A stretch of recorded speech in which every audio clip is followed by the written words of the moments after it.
a real man. What the fuck is wrong with you? What the fuck is you talking about? Who the hell is Kiana, Tommy? Kiana who? Oh, you dumb now? You know who I'm talking about. I don't know no fucking Kiana, man.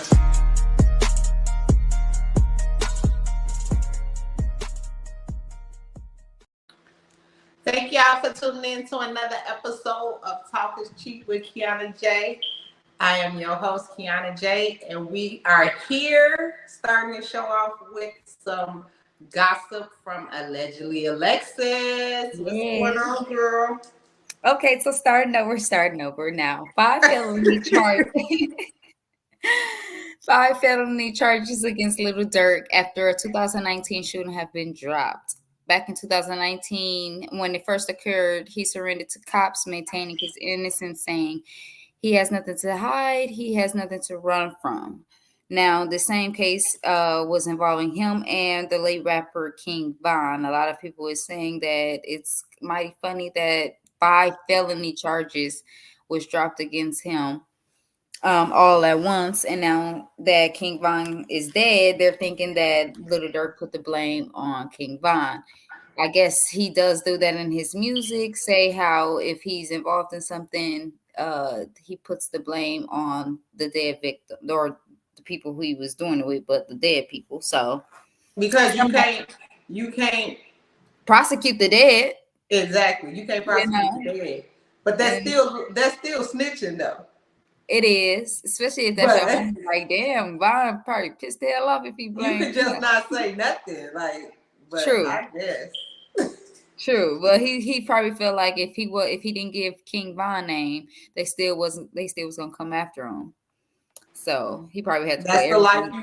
That's the life you choose to live in. But speaking of Dirk, he has been mighty quietly since the news broke that he got that new alleged baby mama. That's the complete opposite of India. That's a chocolate thing. They always mess around with girls that's opposite of the girl they with. Yes, and he got a baby, and that baby looked just like him. But they all look just like him with them big old eyes. So, but that's supposedly why him and India broke up, and he keep trolling, saying that "Welcome to Death Row. When you with me, you always gonna be with me." Like a typical nigga, right? Fuck and a typical rapper. Fuck up, and then try to hold you hostage in a relationship that you don't want to be in no more because he fucked up. Right, but then you got this whole world thinking you the voice of the streets, and you done made 4 songs about this damn girl. Like you wasn't supposed to cheat. Girl, niggas ain't shit. Idolize her. No, I ain't gonna say all niggas, but most niggas ain't shit. So if a nigga ain't did it, they thought about it. Right. Oh dang! I put Kiana I instead of Kiana J. They know who you are. Okay, now Kanye West is losing partnership after partnership. It was announced just last week that JP Morgan Chase, the bank is cutting ties with him. Later on in the week, just a few days ago, Balenciaga cut ties with him as well. And just as most recent as yesterday, it was Vogue. His high fashion connections are dissolving around him due to him not being able to shut the hell up, basically, about certain things. And it is causing him I think $250 million lawsuit with George Floyd's daughter with the things he's been saying. Vogue's big bosses, as well as the editor-in-chief, Anna Wintour, wants nothing to do with Kanye West after his erratic behavior and anti-Semitic rants, and intend to never work with him again. Adidas also and Gap is closing him out of deals, closing him out of meetings and things that they're supposed to be working on together. He did an interview with Piers Morgan when he kept saying, "Hey boy, hey boy." Piers Morgan asked him about his mental illness, and Kanye West said that he believed that he doesn't have mental illness and that he suffered from exhaustion. He also hired the same lawyer that helped Johnny Depp win his case against his ex-wife. Her name is Camille Vasquez, and he hired her to handle all his business interests. So we will see how far he goes with this lawsuit he has against him losing partnerships and deals, him not being able to shut the hell up, him crying about Pete Davidson, whatever dude name is, Kim Kardashian, everybody else, Kris Jenner. So we will see. Now, Katori Hall, the creator of P-Valley, thanked fans for the love and support. They announced, she announced that there will be a P-Valley 3. The show did get renewed for a new season, but she said that it would be a Mississippi Minute before it airs. And I felt like we knew that because it took forever for us to get P-Valley 2 season 2 from season 1. Right. So it's unexpected that we'll be waiting forever. And like me and you said, you probably won't be watching season 2. I won't be watching. Because it was a lot. It was a lot season 2, and it was just like, it was too much. When I have to, with me having to get up and walk away from my TV. Yeah. Like, yeah. Yeah. I just feel like it's too much. And then it's too deep, like in depth with it. Like, yeah. It's okay for the kissing, but y'all getting down to the nitty-gritty. It's not me being homophobic or homo bashing, because that's what people are quick to say. It's just not for me. Like, it's just that directly, like, vivid picture of it is just not for me. Like, and that's my opinion. So yeah. And I feel the same way. It was too much. Mm-hmm. Now we also discussed Tupac ex-girlfriend claims that he told her he had sex with Faith Evans the day after it reportedly happened. She said that he called her on the phone and basically told her that he had smashed Faith Evans. She said that you can ask anybody and they would tell you that Tupac was not a liar. She never known him to be a liar, so she knows with 100% certainty that he fucked her. I believe it. I believed it when he said it the first time. Because I'll be honest, a lot of these celebrities are fucking hoes. You know what I'm saying? Oh, yeah. I mean, take the celebrity away. Tupac, like I said, he's not here to tell his story. So many stories came out about him, and he haven't told neither one of them. You know what I'm saying? But in one of the interviews he did say he even fucked with Donna. Like, at the end of the day, that man said he was fucking a lot of female actresses, singers, rappers, like a lot of females in the industry. And I believe him because he was fine and he was a thug too. He was right.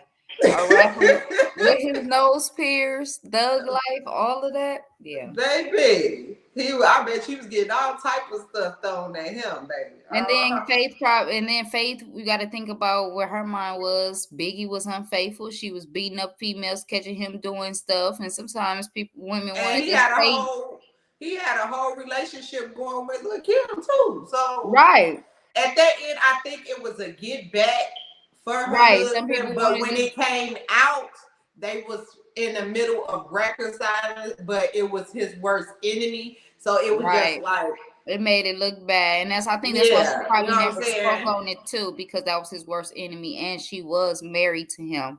Yeah. But a lot of women will, feel where she's coming from, whether we married or not. It was her get back. I ain't got nothing. It was her get back. Like, you know what I'm saying? You can't deny that a woman sometimes can be very vindictive. You know what I'm saying? Right. We know as women, if we know you, we know where to hit you where it hurts. You know what I'm saying? And she hit him where it hurt. And then she was with Biggie, somebody that's fat, somebody that's ugly, somebody that was crossed, and he doing all of this stuff on her, and she's. Do you think she would have married Biggie if he wasn't who he was? No. Exactly. So at the end of the day, like I say all the time, and I be telling my sons this, as long as you got money, you ain't never got to chase a woman. Never. Right. Mm-hmm. Ever. You ain't got to put no effort in. You ain't got to do none of that because they're going to come to you. And that's what Floyd Mayweather. Ugly, you ain't never got to try to tell my sons this out. You ain't never got to put no effort into chasing a woman as long as you got money. You don't. And that's why Floyd Mayweather just said what he said. Everybody keep asking him when he gonna get married. He don't have to get married. He's the millionaire. He doesn't. They gonna whether he even if he was married, women is still gonna pursue him. So it really don't matter. And he's smart. Why would I get married and I know I'm gonna cheat on my wife? Right. He knows, and that's what he said. That's what he said. He don't trust nobody, so he rather not be married and take himself the disappointment. Because I know I'm gonna cheat on my wife. It's pussy being thrown at me, eat you every way, all day, every day. Yeah. He said the he not married the same reason why the divorce rate is so high. That was just his exact words. So, now Quavo and Takeoff was interviewed on Drink Champs and was asked if they prefer Nicki or Cardi. Quavo answered and said Nicki, and Takeoff said that that's crazy because he was going to say the same thing. Now, it's mighty funny that they are choosing Nicki over Cardi when they are so much family, and was just saying how Cardi is family, this family that they speak so much on loyalty. When Quavo done made a diss song about Nicki, when she didn't try to have him back her up on Twitter, he didn't come to her defense. So now that you into it with Offset, or y'all at odds, why you so quick to put down Cardi? Now, a lot of people are saying that Cardi is the reason why they are the Migos are feuding. I believe that too. She's in his ear. Become between them, but I'm gonna let you finish. I'm gonna tell you why. What was I gonna say? I forgot. I'm sorry. But yeah, I feel like I do agree that she's probably in his ear. They said a lot of stuff that you got to think she's married to him. So when Amigos is trying to go on tour, when they trying to do this and when they trying to do that, she's probably trying to prevent that to save her marriage, to save him from cheating and doing certain things, and that's causing friction within the Migos. So Quavo was what's Cardi's husband? Which one is Cardi's husband? Offset. Okay, so Offset was cheating a lot on Cardi, and they feel like birds of a feather flock together. That's what they feel like. She did blame Quavo now for his cheating. You know what I'm saying? She put it out there that they was doing some things that they weren't supposed to be doing, but she ended up back with Quavo, even though she said all these things about her husband. Now, with that being said, probably the conditions of them getting back together, because when a man really wants to be with his wife, he will do what she asks him to do. So on the conditions, he had to separate himself from his group, and which made bad blood between them. Now they was family and they was riding with Cardi, but everybody is fake nowadays. So if you fall out with somebody, most likely they're gonna go with the other side to spite you any fucking way, because that's the way people are anyway today. Ain't no loyalty out here whatsoever. And that's why I'm trying to see what he mean on loyalty with Offset. Is he meaning like they fell off because of the Saweetie thing and this, or is he saying they fell with loyalty because Offset possibly had fuck Sweetie? Like, and Cardi took to IG today to say that will be discussed on Offset new album. So whether people are going to tune into his album or not, it's going to, that's a marketing right there by telling us that. So a lot of people are going to be tuned in to see what song it is, that he's going to be speaking about Saweetie, because we want to know what happened. And a lot of this be for album sales too. You know what I'm saying? A lot of beef is coming out. You gotta understand. Cardi is working on a new album. Offset's working on a new album that's about to be released. And I don't know if Quavo been working on, but everybody albums coming out and singles coming out and stuff like this. So drama against the buzz, because now we gonna see if we can listen to the lyrics. And then now you're gonna see people posting, oh, is she talking about what and he talking about? So it's basically for album sales. That's just. And I feel like Offset should be able to. Yes, Ebony Cardi did know her husband was a dog. Right. And he should be able to differentiate the two. Like, this is my marriage. I'm going to be doing this and not doing this to save my marriage. And this is my career. I'm going to be doing this and not doing this to save my career. And maybe that's what Quavo meant with loyalty, because you would expect him to stay down with his family and his career. Like, you stuck with your wife and completely left the group, like, to do your own thing. So it's they say it's a big mess, but them celebrities, it be so much going on in their homes that we really don't know about until we find out the story about them, and then you be like, God damn. And they just like us. They exactly like us, just with more fame and more money and more their stuff is opportunities out there, but like they say, you don't know the truth unless you hear it from them. And they give you bits and pieces of their lives, but you don't actually know what's really going on in them homes.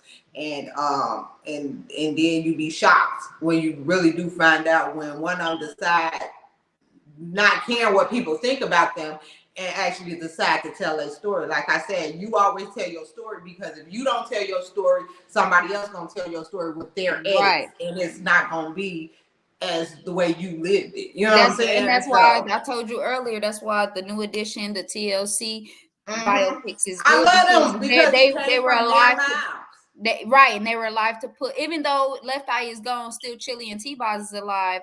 You know, to put their story together, and they wasn't going to tarnish her name. The new edition story was good, even though they no longer with Bobby Brown. That was good. Whitney Houston, she got 5-6 different movies, you know, of everybody trying to tell what she was and wasn't like. Everybody trying to get a piece of the pie, tell her story with their edits from their point of view. But if it came from her mouth, I bet you it'd be a whole different story. Right. Even with Bobby Brown putting her in his story, it's, you know, it'd be his side, her side, and the truth. Right. And if both of them told a story, if she was allowed to tell her story, and both of them told their story, you can actually put the truth together. It's always his side, her side, and the truth. Right. You know what I'm saying? Yeah. So I would be waiting to listen to Offset's album whenever that's coming out, or I probably won't even listen. I'll wait until somebody else say, "Oh, he talking about it on track number whatever," and then go listen. He left like he can have a successful career with the Migos, right? And I've been listening to a lot of songs that he's been featuring on. It's doing good, but I have yet to see him make that. The only song that I like of Offset is the one with Cardi, and she bodied him on that song. Which one? Bodied him on that song. The old song? The one with him and Carly. When she's sitting on his lap. Yeah. I know which one you're talking about. I can't think of it. Yeah, like, come on now. Like, well, I mean, you gotta think she got multiple, he writing his stuff versus she has multiple hands in who's writing her stuff to say, oh no, I don't like that, put this. Oh no, I don't like that, put that. So that makes a difference too. Yeah, well, he needs to get some writers because it's the reason why Quavo came out on top of the Migos than the rest of them. So yeah, you know, he was the catchy one. You talk about clout. They do anything for clout. They do anything. Yeah, that one. That she bodied him on it. Like she did. Her verse was cold as hell. I ain't even gonna lie to you. Like, to me, she's a bigger star. I mean, a lot of people will probably defer and say that he's the bigger star because he's been out longer. But I feel like he's in a group and she's solo. So whatever he was doing is attached to him and two other individuals. Versus her songs is just her individually. Her videos is just her individually. Versus with him, it's we gotta look at Offset. We gotta look at Takeoff. We gotta look at Quavo. It's a group thing, you know. So we'll see. Now, Elon Musk plans to lay off nearly 75% of Twitter employees once his $44 billion deal for the social network goes through. Now, he says that it's about 55. They have about 5,500 employees, and he's trying to shrink it down to 2,000. Or excuse me, it's 7,500 employees. He's trying to shrink it down to 2,000. So 5,500 people will lose their job. From where? Twitter. Yes. I don't work for Twitter, but I use Twitter. I go on there every once in a blue moon. I love Twitter. So the people that he remove, I hope they don't have nothing to do with the layout of how minds function. Because I like Twitter is better because you can curse and you can post what you want on there and stuff without being blocked. Like unlike Facebook and TikTok and stuff like that. And you don't have as many people creating pages to come try to troll you like Instagram and Facebook and all of that stuff. That's why I like Twitter. But you know, he had bought Twitter and tried to back out of it, and just recently he had a meeting and he said that it costs too much for no reason. So, but I guess he might still be going through with it. So we'll see. I will keep you guys posted. Now, while he's trying to take money out of people's pocket, Jeff Bezos' ex-wife is always in the spirit of blessing someone with cash.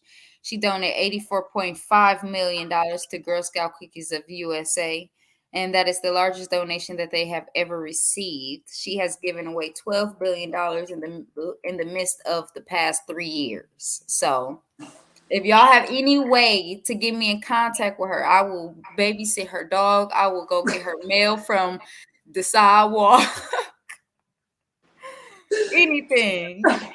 Listen. She should donate to even though we don't like the Boy Scouts popcorn, I think they should come out with something else. Like Girl Scouts be killing on them cookies. Them cookies they be do. good as hell. But do. That Boy Scouts popcorn is not so tasty.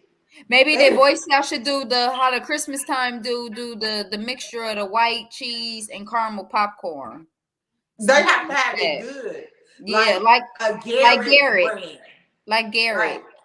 Yeah. Like a Garrett Buddy Squirrel. They should have took over Buddy Squirrel. You know, they need something else. Because they ain't making no money with that little popcorn. Girl starts making billions of dollars, millions of dollars. And I love how she married a multi-billion-dollar man, divorced him, and out of all the money she gets, she is continuously putting it back in the community, giving it away. Like, yeah, the Boy Scouts do need the money more than the Girl Scouts, but the Girl Scouts cookies are fine. Like, I don't know. And we got so many different brands too. That little nasty popcorn that the Boy Scouts. But I mean, she could have took that 84 million. She could have split it now. Split it. But who am I? I won't. But it just shows the girls always win. I tell her, don't get the boy shit. Give me the other half. So. It just shows the girls always win. I'm just saying. And they probably are more established, the girls over the boys. Like they probably got a better organization up and going and everything. The Girl Scouts can make that much in cookies alone. Yes. Yes. So she wants. I buy a few boxes. It's business probably why she did it like that. She knew she can make it back, and you got to think it's gonna be a tax credit, a tax write-off that she's gonna, So. Yeah. Wow. Now today marked the 1-year anniversary of the day that Alan Baldwin shot and killed the movie TV producer lady. On set, and he's facing a lot of backlash because on that day she took a picture, and he has now took that picture and posted it on his page with the caption 1 year later. And a lot of people think that that's very rude. It's very insensitive. Not only did you killed this woman, but you just posted like it's nothing. So a lot of people feel like, and I do too, feel like people with money get away can do what they want, especially white folks. Yes, get away with it. We just don't get down to what it is. Like and again, I was watching Charlemagne. I watched his Hell of a Week, and he says it perfectly. It's your skin color. You know what I'm saying? Because if he was black, he'd have been locked up. You know he would have been tried. Yep. Like we're not finna act like if that was Tyler Perry. If that was Tyler Perry or anybody on his set had that happen to, they would have pressed charges. Everything been shut down. Everything. Yep. Right. Sisters on BT. Everything would have been on pause. Yeah. Everything. Right. But because he got pulled and he got money, he escaped it. Look. We ain't gonna act like his skin color ain't got nothing to do with it because he got everything to do with it. Yep. A lot of people are saying that his family needs to step up and try to humble him. But you got to think if they want to, or if they even tried and they feel like they can't go up against him because they don't have the resources or the money and the power, that they really want or need to withstand going up against him. So it's just effed up. That's why people have crazy ass thoughts, because it couldn't have been me. I would have been in your damn bushes with all type of bugs crawling on me, waiting on you to come home.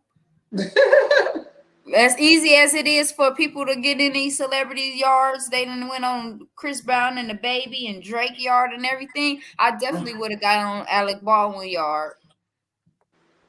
Somebody's.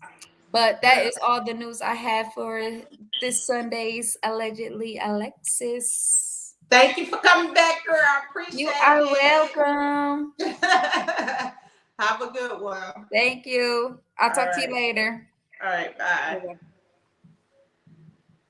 All right, guys. Hi, it's me, and I'm here to talk about me. So,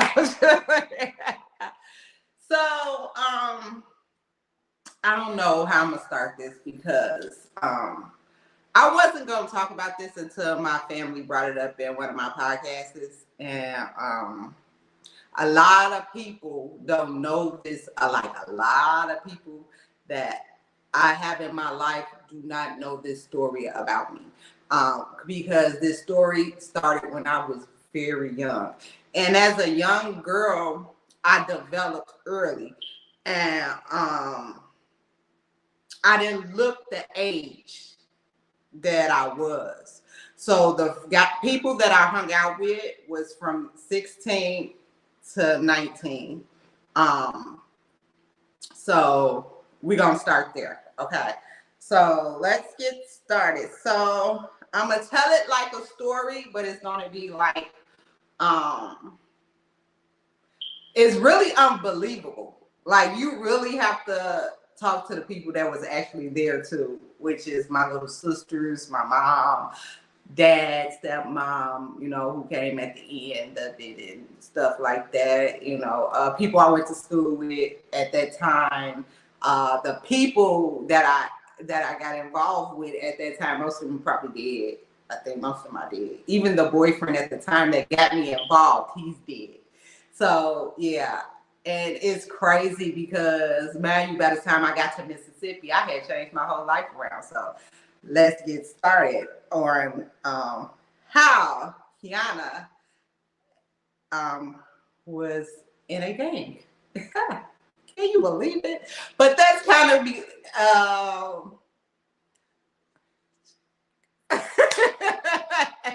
time in chat, I can claim it. I can chime in.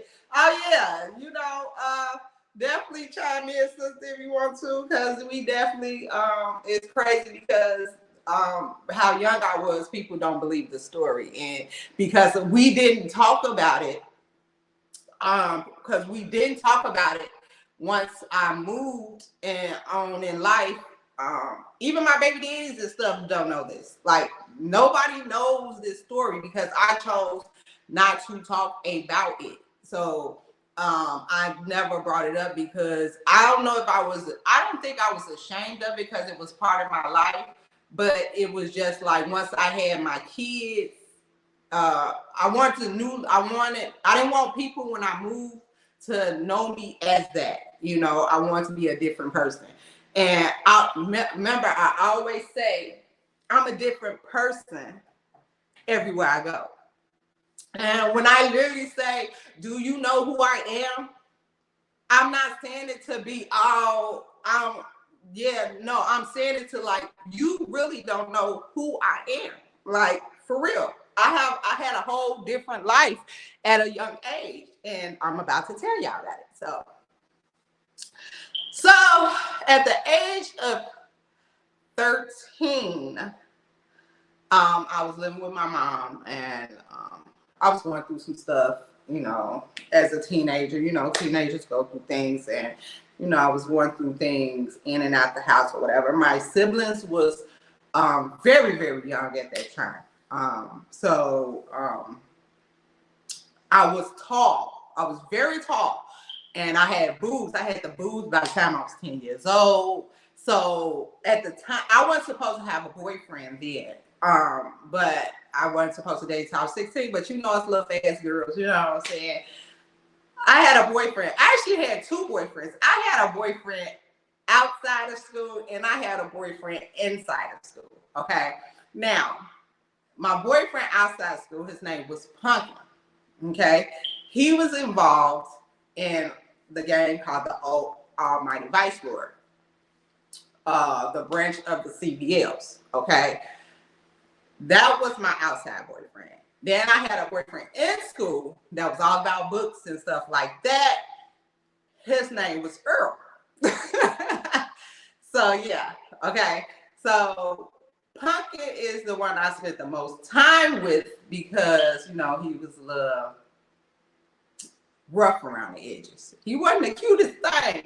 He was the one, like the guy that was basically cute with a hat on, but when he take it off, you'd be like, yeah.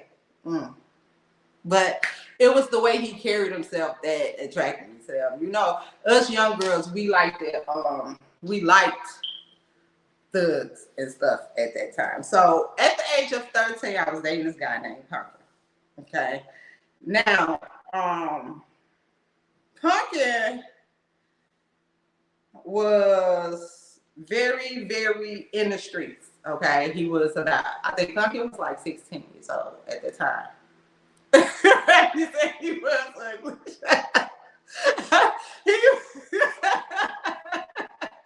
You remember that?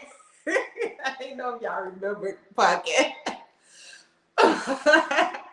But we started hanging out together and stuff like that. So I wanted to be with him a lot, and he was into a lot of stuff.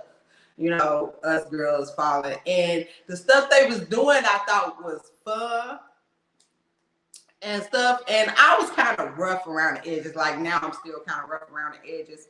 And I was kind of rough right around the edges. And, I used to fight all the time. Like fight.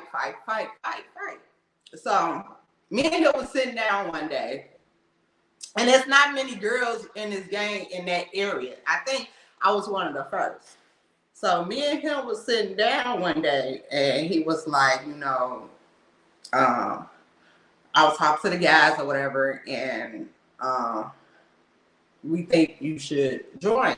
I'm like, join what? He was like, join us and unite with the Almighty Vice Lords, conservative Vice Lords. And I was like, no, because I hear they have to sex you in and all that other stuff and try to beat you up and all that other stuff. I'm like, no, I'm not doing that. Like, no. So he was like, no. He told me, he was like, because you are with an Almighty Vice Lord already, we don't have to do that. They don't do that to you. If your boyfriend is already in the game, the only way you can be blessed in if you go through another ritual, and being blessed in is an initiation. I'm actually initiated. I'm gonna tell you this, I am not a gangbanger that wake up in the neighborhood that I'm in and be like, oh yeah, I'm GD, or oh yeah, I'm Vice Lord, oh yeah, I'm because that's who I'm around. No, I am actually a initiated, blessed in, conservative Vice Lord. The only way to get out that game is death. That's dead end. So I went through the ritual, which is face the east, say the lit, learn the lit, repeat the lit at the meetings and stuff like that. So make sure you know all 6 points of the stars and all that stuff, So basically I did the initiation. So I did become one of the first in the area female Vice Lords, Almighty Vice Lords, conservative Vice Lords. Now, with that being said, shit became real. Because by me and being outside of the game, I didn't see what was really going on in the game. Now, what I'm going to say is the game is bad, but they teach you values like respect. I'm big on respect. I'm big on loyalty and stuff like that. They did respect their elders. They kept kids safe, and things of that nature. And women and children are untouchable. If they, unlike today, back then, it was way different. I was 13. Again, at this time, I was 13 years old. And I didn't look 13. I looked like I was 16 years old, but actually I was 13. And the people I was hanging around with was like 16 and 19 years old. So that's how I ended up in this game. And the values that they had was, but the things that they got into that I will not mention because due to it might incriminate me, and some of these things don't have statutes of limitations. So some of these things I will not speak on. But basically, it was different, you know. I did because I was one of the first ones to be recruited in the game. That I had to find females too, also, to be blessed into the game, and I did do that. So we did have our girl gang and our boy gang. I used to. The only thing I regret a lot of the stuff I did in the gang, but the one thing that I regret the most is putting my smaller siblings in harm's way. The fact that I used to have to babysit them, knowing the things that might happen, and I used to have to take them with me, was, as a teen, young teen, you don't think about things like that, you know what I'm saying? And, you know, sometimes I would just leave them at the park, but what they don't know is when I left them at the park, it was always somebody there watching them from afar. So nobody would bother them, or, you know, just in case something might have happened or something. But I would leave them just when I had to run out and do something or take care of some business. How my mama ended up finding out I was in a gang, I had got into some trouble at school. And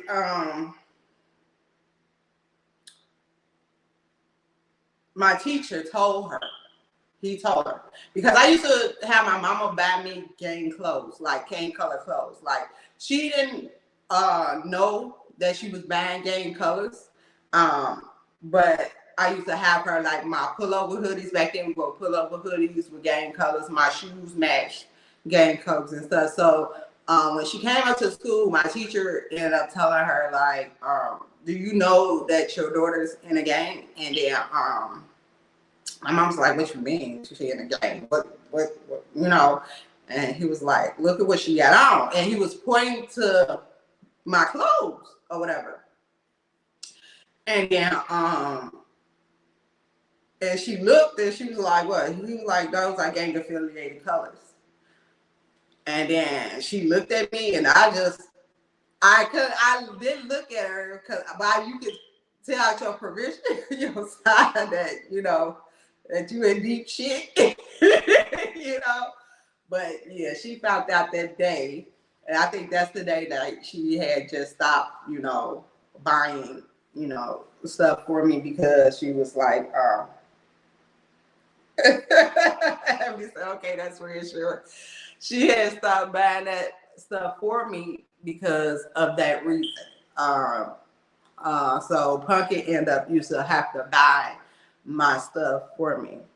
So, and my shoes and stuff like that, because she wasn't buying anything of them gang colors. She would buy clothes and stuff like that, but anything of the colors that was gang affiliated, she wouldn't buy. So, stuff like that. But yeah, so that's how I got involved in the game. We used to go to real gang members. That's why I said real gang members. We had picnics, okay, that you were allowed to go to. So we had our own, or we would collaborate with the Black Peace Stones. Now, it was a danger to go to these picnics. Now, I think I left my sister and them in a park one time while I went to the picnic, because I couldn't take them, because it's a danger of going to these picnics, because it might get shot up, you know. So that's just, you know. So I think we ended up going to, because one did get shot up. One picnic did get shot up one time. But yeah. the picnics we had a picnic once a year. And again, we used to collaborate sometimes with the Black Peace Dolls. So yes, real, like I said, real gang members. Not the ones they claim they're in the gang, but real ones. um, how I trying to change my life a little bit. Before I go to there, I used to just to be out late and I used to sleep in the park a lot, or stay at a friend's house or whatever. Because sometimes I have to be out because you have to again do tasks or take care of some business, and my curfew would let me stay out as long as I needed to. So I used to run away from home a lot. A lot, like for real.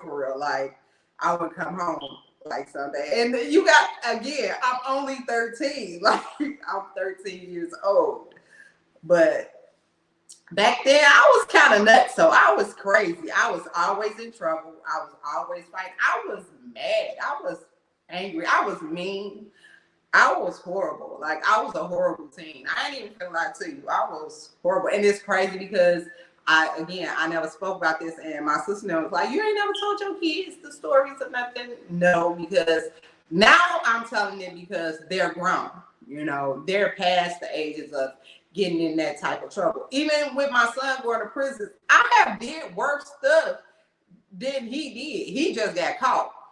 The people that I hung around with, because I was the lead girl in our branch on that side of town, is because I was protected by the men in that branch. You know what I'm saying? So a lot of the stuff that we got into, they made sure I got home safely. You know what I'm saying? Or made sure that, she wasn't there, or, make sure everybody say she wasn't there. So, and they was keen on me going to school, like go to school.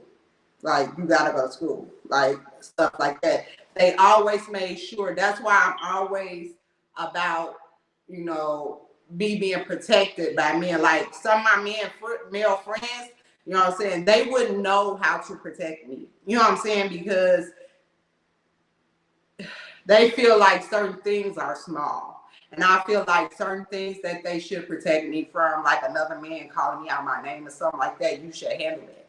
But, nowadays, men don't really protect women like men did back in the day. Nowadays, men don't really protect women like men did back in the day. So I got away with a lot of stuff back then when I was in gangs because of the protection of the gang members I called my brothers back then.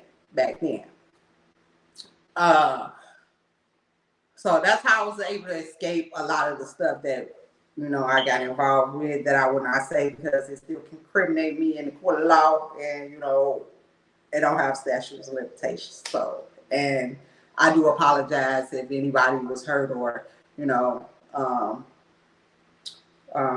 that other stuff. So when I started to turn my life around was when I was 14 years old, and my gang life got me into some. Now, before that, I had got jumped too. I had got jumped by some Jamaicans because,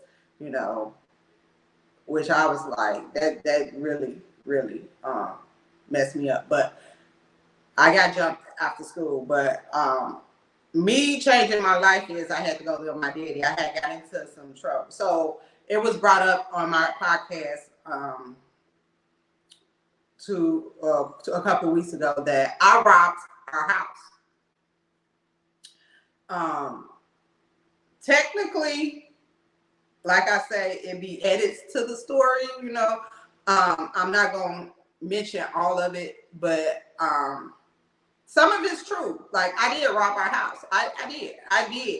But I didn't like my mom's, I'll be honest, I didn't like my mom's boyfriend at the time. I couldn't stand him. I didn't rob our house. I robbed him. I'm still mad at the person who took our house from, because when nothing else took it from my sisters, my mom, or me. It was him I robbed. It was him I robbed. It just so happened somebody took our damn house phone, which and they wasn't supposed to touch it. You know what I'm saying? So that's the story. Like and because of that, I was badly jumped on afterwards, you know. Yeah, he got a hold of me. The boyfriend got a hold of me, and I end up getting dropped off to my dad. So, you know, I can't tell that story without saying that part. You know, I hate that I have to say it, but you know what I'm saying? I have to tell the story because it was brought up. So I just wanted to make sure that, you know, the story was being told properly. Like, yes, I did. I didn't technically rob us. I robbed him. But, you know, hey, Josh, hey, cousin Freak, what's going on? So after I robbed him, again, which came with consequences of me robbing him, it was a choice between me and him.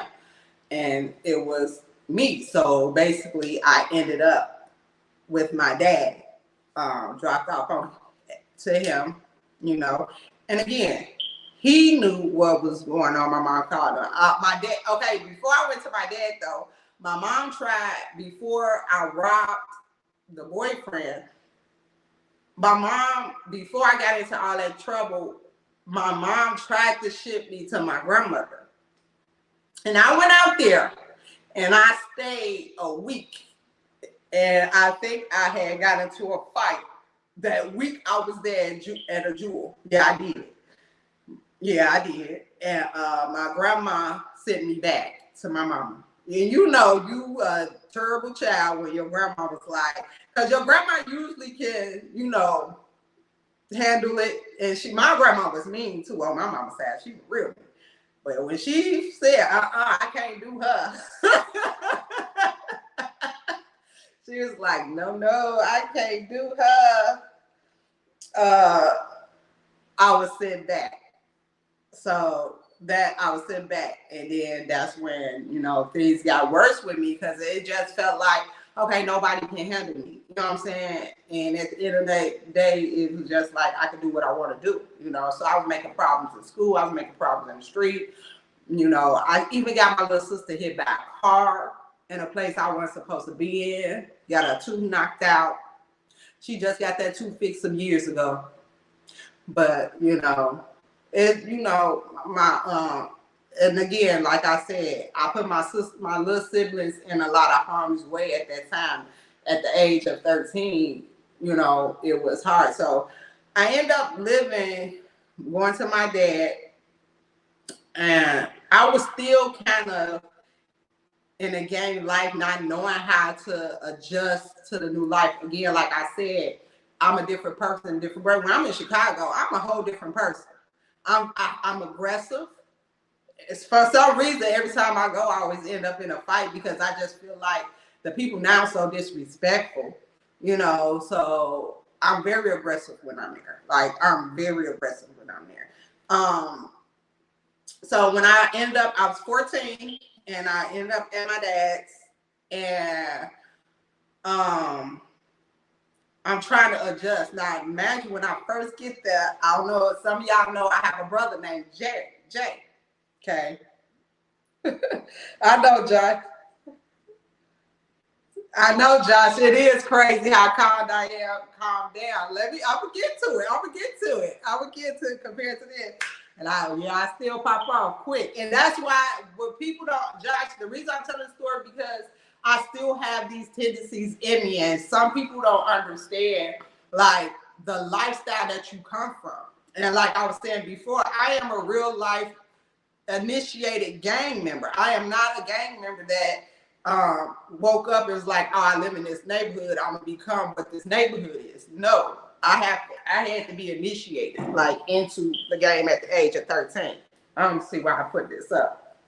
So I moved my dad, you know, and mind you, again, like I had bruises all over my face. I was messed up real bad and stuff like that.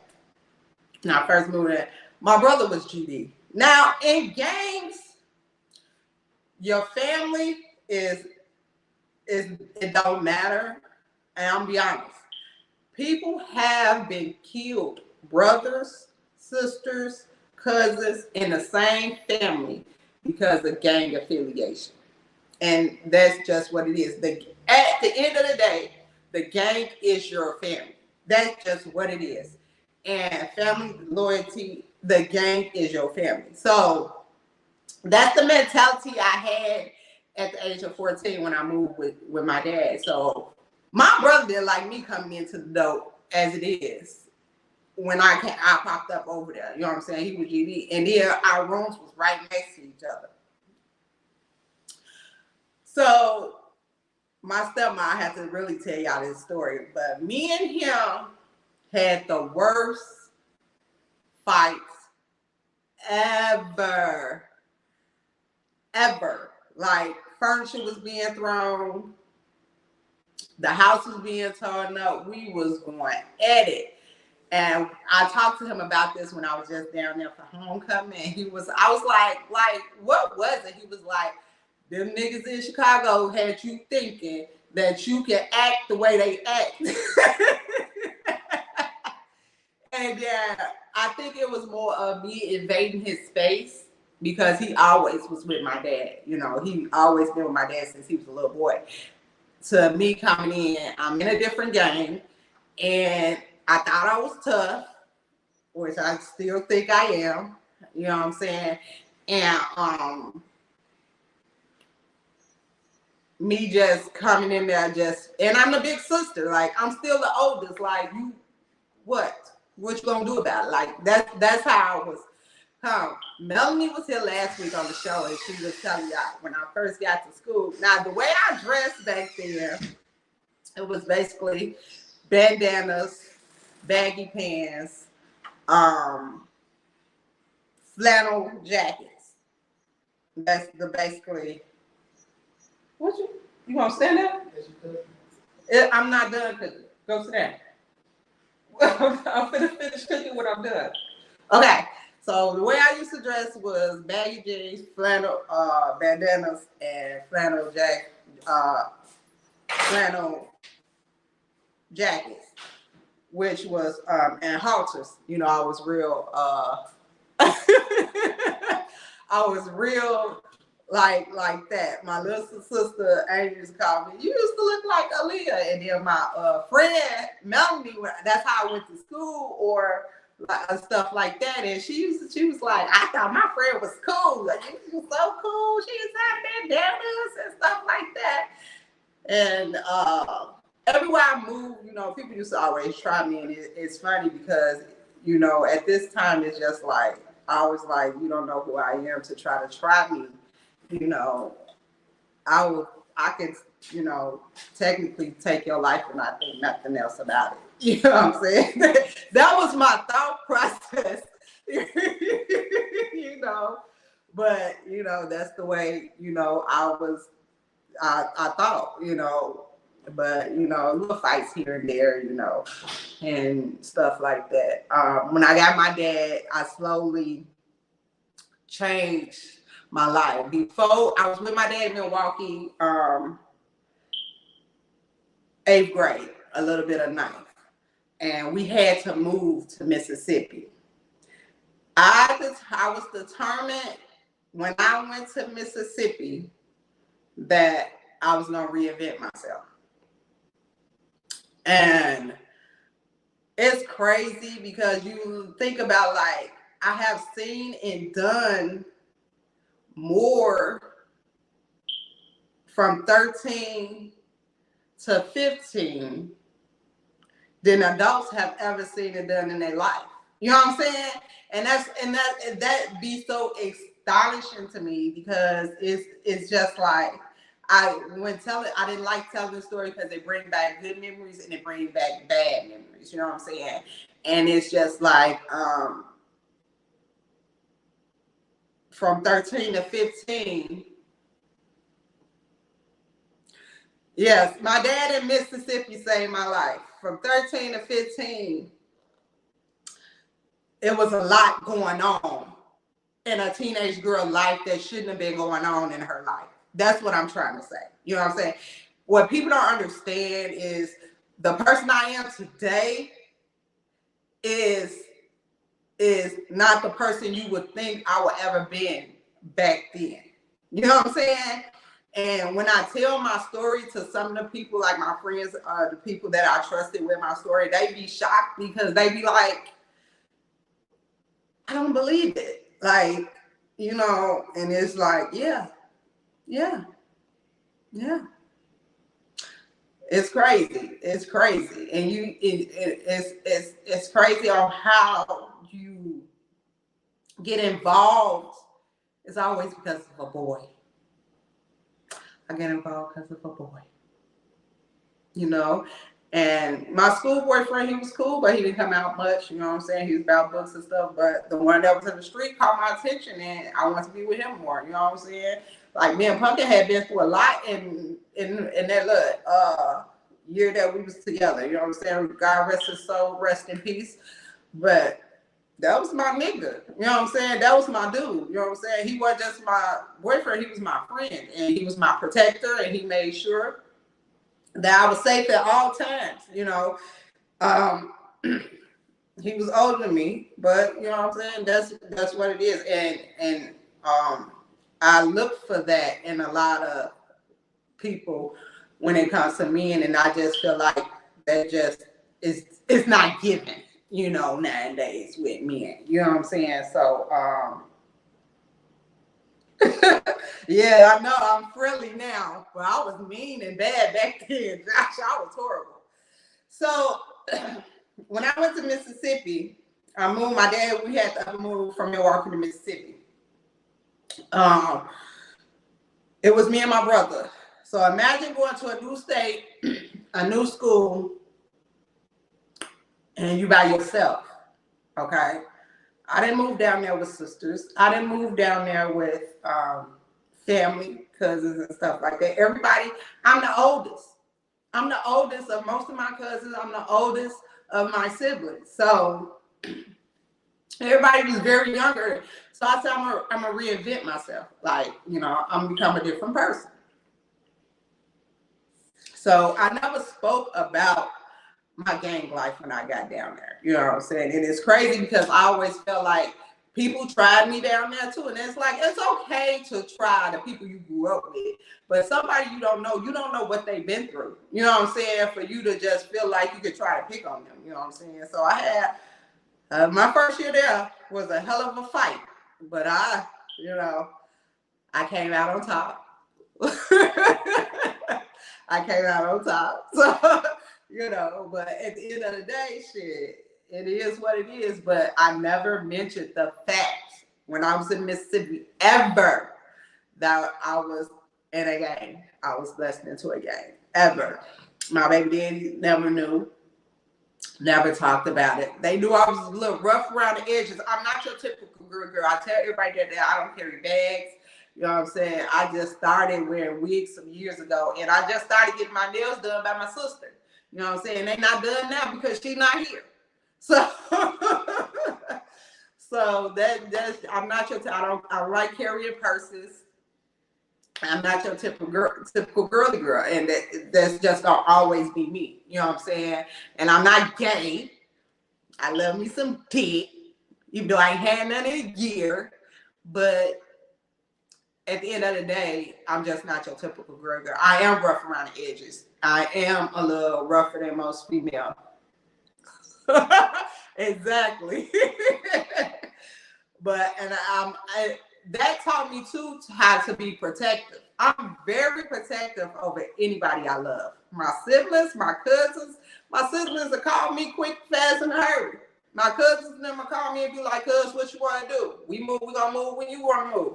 You know what I'm saying? It's just because I protect, and I protect what I will have. Somebody will take my life before I let anybody take anybody I love life if I'm there. You know what I'm saying? And that's the person that I am. You protect. your own. You know what I'm saying? I was standing in the front line of fire of anyone that I love. You know what I'm saying? Because that's me. Again, Mississippi, nobody knew. Okay, so I got older. I ended up having kids. Ended up moving back to Illinois, getting a baby daddy there. And they didn't know. I was in that relationship for 13 years. They didn't know. They didn't know my backstory. It's crazy how I kept that secret for all these years. Like, you think about it. No, let me go back. So, after I had my first child, I kind of missed gang life. So I ended up moving to Illinois after I had my first child, right? And I went to this predominantly white school. It was Conan High School. It was only like 2 hands full of black people there. Why I created a gang at the school? I swear to God, I'm not lying to you. I created a gang at the school. I don't know. I always create a clique or a squad. I don't know, but I created a gang. I got the pictures to prove it. I created a gang at that school. And because they couldn't be blessed ends as CBLs, I made up another name. We called ourselves the Clique. Yes, the Clique. And it was a gang of us, black girls. I think it was 2 Mexican and black girls mixed.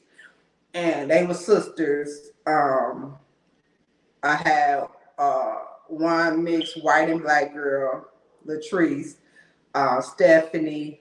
It was me, Hillary, Stephanie, Keisha, Latrice. It was Nancy. It was a few of us, and I created a gang. Can y'all believe that? I created, because I kind of missed gang life, so I kind of created a gang. We got suspended together. Yeah. The principal called my mama too. Yeah.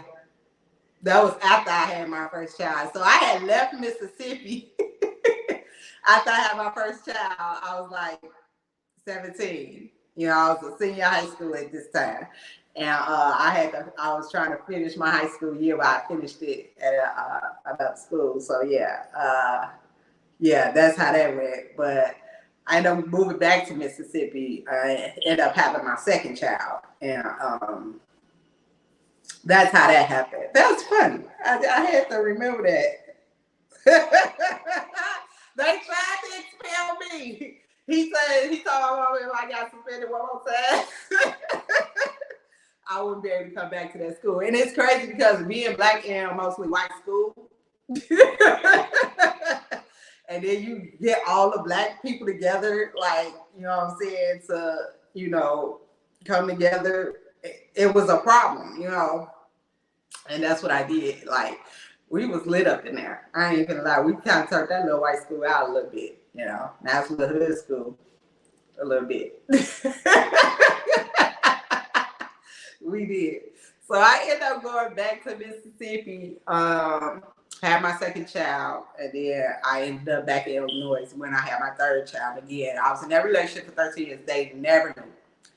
They never do. Until they almost found out. So my baby daddy's sister met this girl who worked with her. I'll never forget the story, who worked with her. The world be so small. Do you know that? So you know how your pants kind of come back and hunt you a little bit, but you kind of stop it? That's kind of what they was. So she worked with this girl who was actually one of my road dogs back in the day when I was game banking. They was working at the same place that she had brought her around now, and we were so shocked to see each other because we ain't seen each other since we was like 13, 14 years old. Her name was Dawson. And I was like, oh, I hope she don't say nothing. Until I think me and my baby daddy and his family had got into an argument and she was there.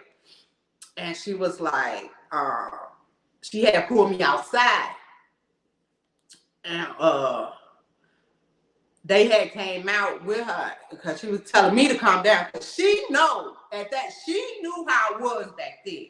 So that she had pulled me outside. She was like, calm down, you know what I'm saying? She knew how I was back then. You know, and so she had told them, she was like, do y'all know who she is?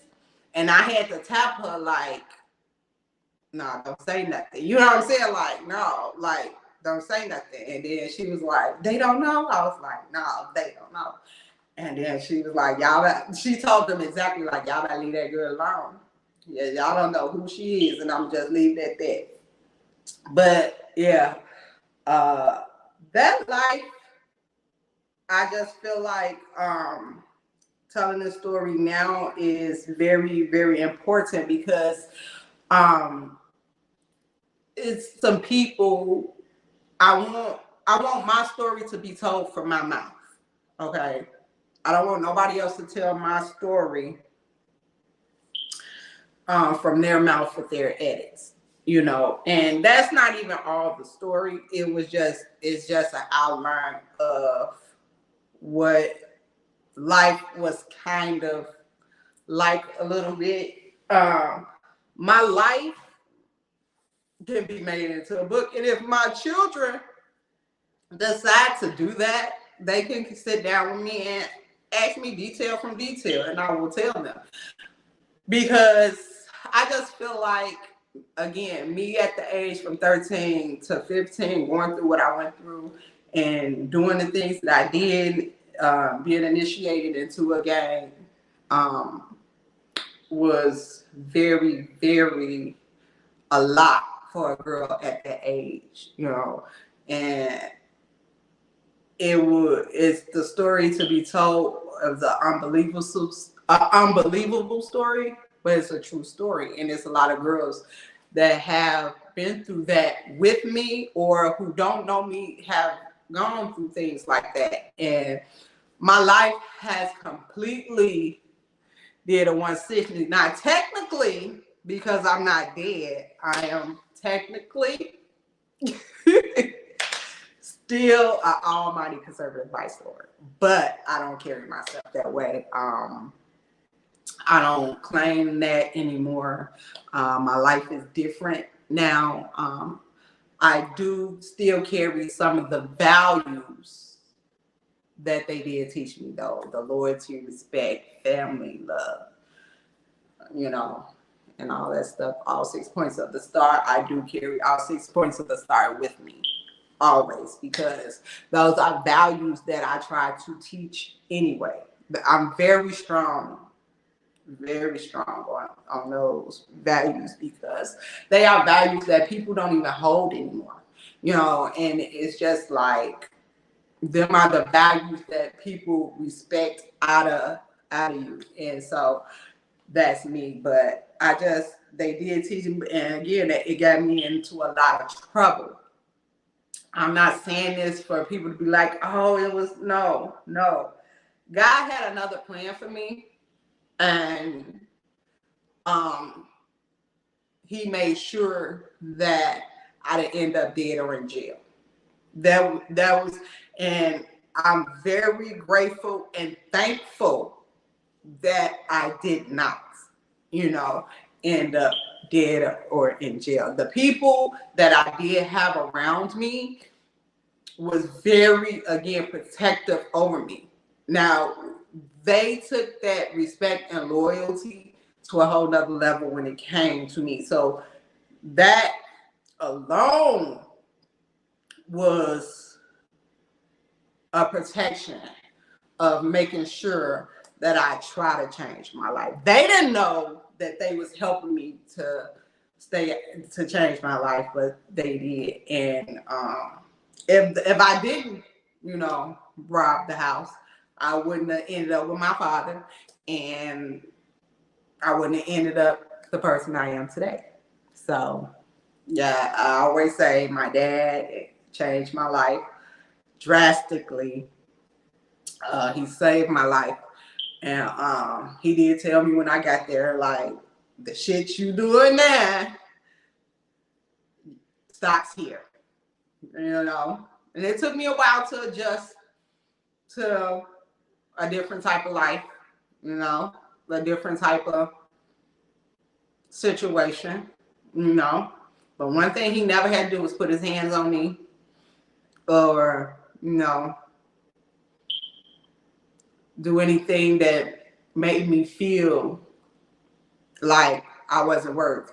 So, you know, so your life can change, your situations can change, you can become a different person every time. And I am factually, I don't even know if that's a word, bro, factually proof that you can be a different person, like a different person. It's so many sides to me, y'all. Like, and it interferes with my dating life because I am rough around the edges and I scare a lot of men. Ain't it crazy, right? Men are scared of me. I even lie. I'm like, and it's me. I know, you know, you can't just punk me. You ain't gonna punk me like I'm some punk ass bitch. You know, I'm just not gonna let you punk me like I'm so. We not gonna do that, you know. But that's the mentality I have. I can't help that. You know what I'm saying? You feel like you want to fight, we gonna fight. Like. I come with the same energy you come with, you know what I'm saying? Big dick energy, but you know, that's me. I don't I just, you know, I try to be feminine, you know, that girly shit be on some other shit. It's too much being a girl. I'm telling you that nah, you gotta bring your light down to appease somebody else. Like girls can't be as smart, you know, girls can't speak their minds, girls can't, you know, you always got to be pretty all the time, you know. I don't walk around with this wig on. My hair in cornrows. I used to wear cornrows back when I was gay, back. I don't mind the cornrow. Like, with some bandanas, baby. So why y'all think I wear hoodies and scullies? I'm comfortable in that. Like, I'm comfortable in being in that. Like, sure, being a girl trying to do that girly stuff is hard, you know. You know, every now and then I feel like I want to get pretty. Yeah, every now and then I feel like, okay, let me put on a dress. Let me put on some heels. Let me, you know, let me go out here and look cute, you know. But that's for me. That's not for y'all. But my mentality is from back in the day because I didn't have to dress. I didn't have to be girly, you know, for to be in the situation that I was in. You know what I'm saying? Us being in baggy clothes and stuff like that, hoodies and, you know, scullies and stuff like that was our wardrobe. You know what I'm saying? They knew we was girls, you know what I'm saying? But that's the way we dress. So, you know, I still have that mentality and, you know, they'll never leave. You know, my attitude has changed a lot. Back then, again, I was mean. I was horrible. I was a horrible teen. You know, I gave my mama hell. I gave my sister and them hell. Back then, me and my sisters never weren't close as much as we is now today. And the things, you know, that I put them in that I shouldn't have as a big sister, I just feel I feel bad for it because as their big sister at that time I should have protected them, which I was protecting them, which, you know, made sure, you know what I'm saying, but I did put them in harm's way too. So at the end of the day, that's my regret, you know, because my mom did put me in charge of them being the oldest child. And, you know, me being the oldest, I should have took more responsibility of that. But I just want to get my story out there again. The story was never told. And I just want to make sure it was told in the way I lived it, you know. And I lived it. And again, like I said, it was some details left out because it could incriminate me in court of law, and some limitations of statutes or statutes of limitations that do not expire. So, but if anybody like want to write a book when I'm dead and gone. Family only, close family, sisters, siblings, kids. They can ask me what they want, and I give them the details because that's just what it is. So thank y'all for listening. I appreciate it. Let me see if I have any more questions. I think not. My thing about to go ahead. So that's it. I'm a whole different person. Kiana is doing big things. Podcast is getting a little more traffic to it. You know, I'm out here working. I got my beautiful home and stuff, and my kids love me. My family love me. I'm a people's person. I speak to everybody. I'm nice now. I'm a nicer person. You know, so you piss me off. You know, you piss me off. Like, it's a whole different Kiana. But, you know, I try not to go back into that space. You know, that's why I say I don't like arguing because I know where it can go. I don't like to fight. I know where it can go. So at the end of the day, but like I said, I'm a different person in Memphis. I'm a different person in Mississippi. I'm a different person in Milwaukee. I'm a different person in Chicago. You know, wherever I'm at, that's the person you're going to get. It depends on which one you like, which one you don't, you know, and that's what it is. And I want to thank y'all for tuning in to another episode of Talking Shit with Kiana J. I am your host, Kiana J. If nobody told y'all, I am going to tell you because I have to go finish cooking for my boys. I love you.